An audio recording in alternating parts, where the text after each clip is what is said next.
Alors, mes chers élèves, dans cette vidéo, vous avez la leçon du jour que vous devez donc recopier dans votre cahier partie leçon.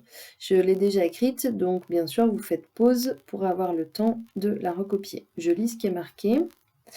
Grand 2, les triangles particuliers. Petit 1, le triangle rectangle. Un triangle rectangle est un triangle qui a un angle droit, c'est-à-dire deux côtés perpendiculaires.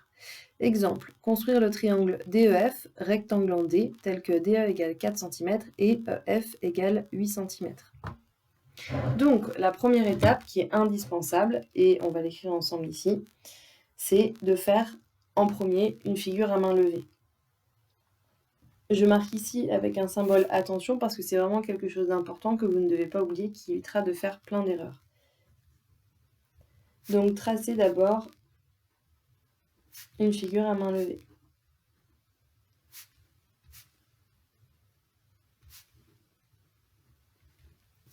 Et donc, on trace ensemble la figure à main levée.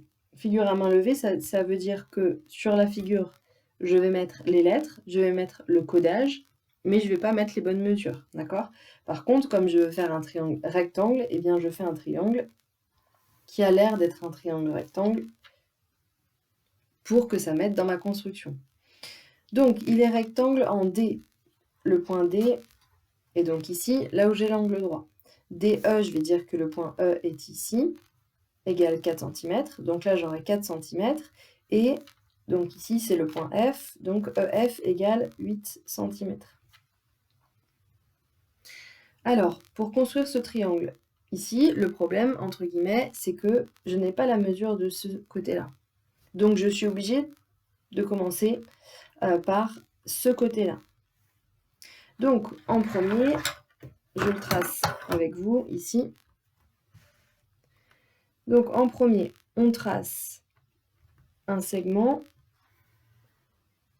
de 4 cm et je marque directement les lettres et la mesure. Donc, DE mesure 4 cm.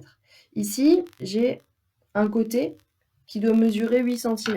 Donc, avec le compas, je prends 8 cm et je trace un arc de cercle en partant du point E. Ensuite, je sais que le triangle doit être rectangle en D, donc je dois avoir un angle droit ici. Et bien tout simplement maintenant, je me sers de mon équerre pour faire l'angle droit. Je positionne mon équerre perpendiculaire au côté DE. Je fais glisser l'équerre le long du côté et je m'arrête quand je vais toucher le point D, c'est-à-dire ici. Et donc, le point F sera à l'intersection entre l'arc de cercle que j'ai fait précédemment et la demi-droite que je pourrais tracer ici à l'aide de mon équerre.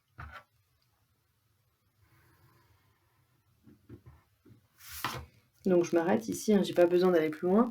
Moi ça tombe un petit peu sur la leçon, donc vous si c'est le cas aussi, c'est pas très grave, sinon anticipez un peu et laissez un peu plus de place ici. Il ne reste maintenant donc plus qu'à tracer le triangle et à mettre la fin du codage.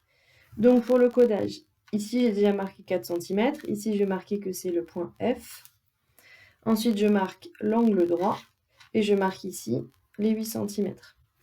Ce côté-là, je ne connais pas sa mesure, elle n'est pas donnée dans l'énoncé. Donc ici, je ne mets pas de codage pour la mesure puisque je ne la connais pas. Et si je la mesure, ce ne serait pas une mesure précise, donc on ne met pas. Dans le codage, de manière générale, on met uniquement les informations que l'on connaît de manière sûre parce qu'elles sont notées dans l'énoncé. Voilà, c'est à vous. À plus tard.